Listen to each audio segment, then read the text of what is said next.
all the rocks out of the way. There are many topics that are mysterious to historians and Bible explorers. One among them is the details about the Red Sea crossing. But what if I told you that some new evidence has just emerged? Yeah, you heard me right. Scientists are finally revealing the evidence for the Red Sea crossing. But before we get to that, make sure that you take a second to subscribe so that we can show the world how many people are actually on God's side. Now, let's get right into it. The Red Sea crossing is a significant event, both religiously and historically. As we all know, technology is growing rapidly and it is helping in finding many scientific discoveries. One underwater discovery has now brought scientists closer to the mysterious event of the Red Sea crossing. These findings may alter our beliefs about this cryptic event. If we take a look into the epic, the Book of Exodus, we can see that a significant role has been played by the Red Sea crossing event. This event is very important for the Israelis since it shows and defines the moment of Israel's liberation from the Egyptians. Many of you must know about the Red Sea crossing, but if you don't know, don't worry guys, we've got you covered. The Red Sea crossing happens when the Israelites escape from Egypt. Israel is an important character in many of the stories that are in the Bible. The more detailed version of the stories is not mentioned in the Bible, but in the Book of Exodus. The Book of Exodus describes and tells the story as its name suggests.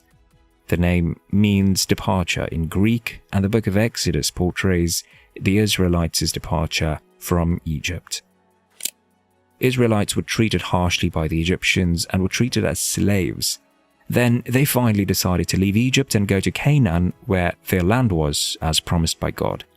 They escaped from the oppressive rule of Pharaoh. God saw all of these oppressive rules and how they treated the Israelites.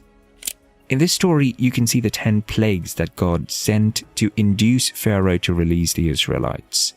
The plagues shocked everyone. It was not just plagues. It turned the Nile River into blood, made the firstborn sons of Egyptians die, and also swarms of locusts flying all around Egypt, and many more. Irritated by all this, Pharaoh finally allows the Israelites to go. But he changes his mind after letting them go and he pursues them with his army. The Israelites ran as fast as they could, but they were trapped by the Red Sea in front of them. They had no time since the army of Pharaoh was also so close to catching them. Now is when the story enters its peak. The Red Sea parted, and that allowed the people of Israel to walk through the ground. The side was full of water, and it was like a tower. This event came to be known as the parting of the Red Sea and has played a major role in the tradition of Jews and Christians. But Pharaoh does not stop there. He decided to go after the Israelites through the parted Red Sea. Eventually, the water returns and covers the parted way as soon as all the Israelites have reached their land safely. Just imagine this, guys. The Red Sea is about 1,400 million kilometers, and all the water of that area being parted is just crazy. And it's indeed hard to believe. Scientists and archaeologists have been searching for evidence or some clear data to support these biblical claims for a long time. They researched tidal waves, sea winds, and whatnot. Even though they researched all those things, they failed to provide a clear explanation.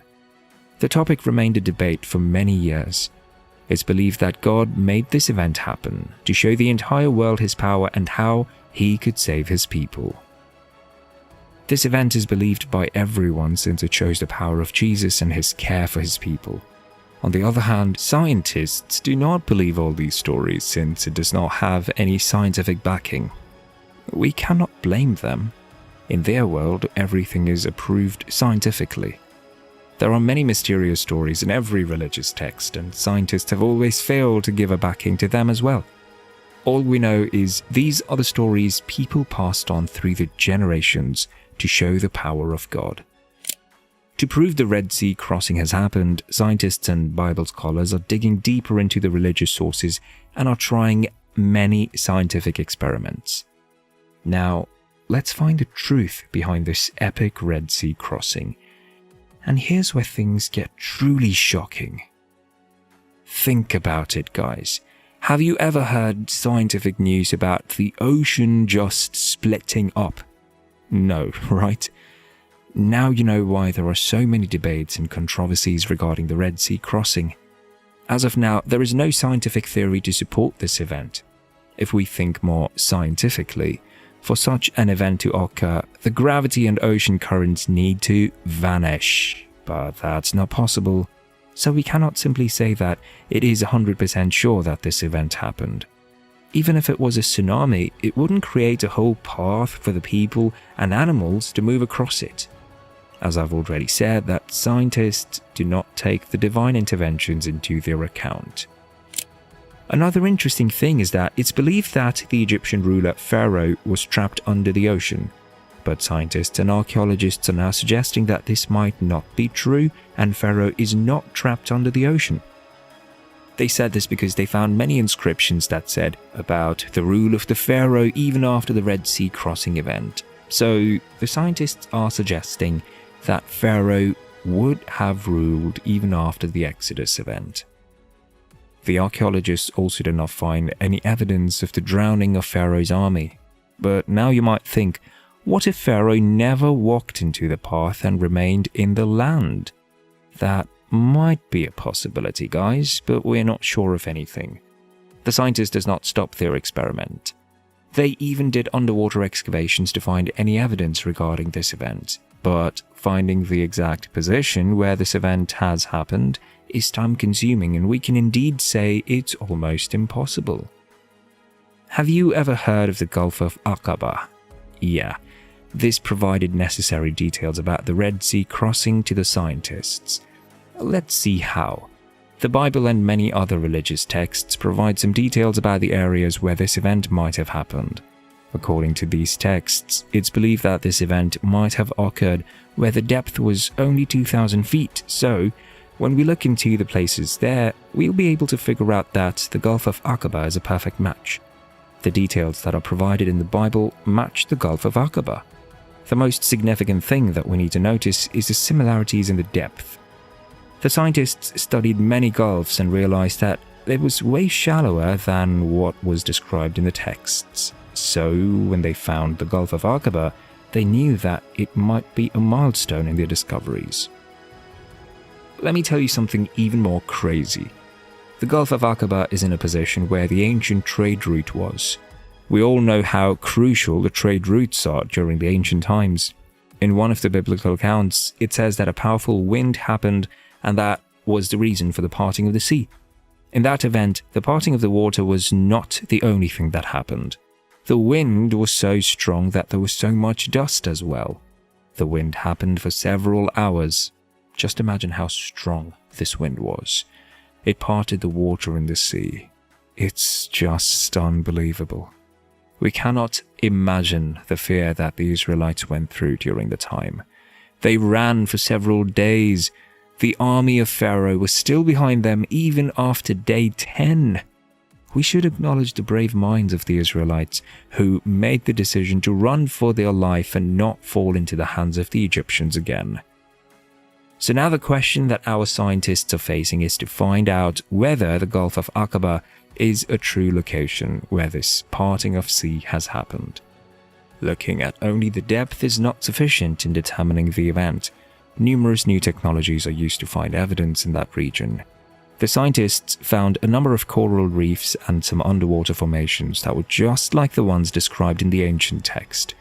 They even discovered the body remains and the wheels of the chariots. I know, guys, it is indeed unbelievable. Yeah, scientists are getting so much closer to finding a piece of more concrete evidence for this.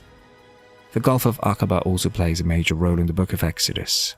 The site where Moses received the 10 Commandments is also near the Gulf of Aqaba, so archaeologists have been analyzing it for a long time to find an answer to the questions that are still remaining mysterious. The book of the Exodus also portrays that there were clouds all over the sky and put the army of Egyptians into darkness. The gorge that is situated there also plays an important role in the story and in this particular event. When we take a look into the geography of this place, we can understand that there are many similarities between this place and the location of the Red Sea crossing mentioned in the Bible. This event happened many years ago, and the place has also changed. The place where the Red Sea crossing is not the same as it was before. So scientists and archaeologists are facing many difficulties in studying that as well. The Gulf of Aqaba is now a busy shipping route, so you can just imagine the difficulties that the scientists face. Since the scientists have found so much evidence regarding the event, we can say that there might be some truth in this ancient story. We can believe this closing our eyes if we have some scientific backing and some concrete evidence. That place also has some ancient buildings, or we can say ancient infrastructure that gives more support to the Gulf of Aqaba being the site of the Red Sea crossing. For over many years, the parting of the Red Sea has been seen as a myth and a story that was simply passed on to the coming generations. But when we now look at it and see all the scientific evidence, it seems it's not a myth anymore. Scientists are creating milestones in their discoveries by finding more and more about this significant event. All we have to do is wait for a few more years for the scientists to announce the truth behind this mysterious Red Sea crossing that's mentioned in many biblical accounts. If you made it all the way to this part in the video, we have a special offer for you. You are one of the few that may qualify for our membership, so you might want to listen closely.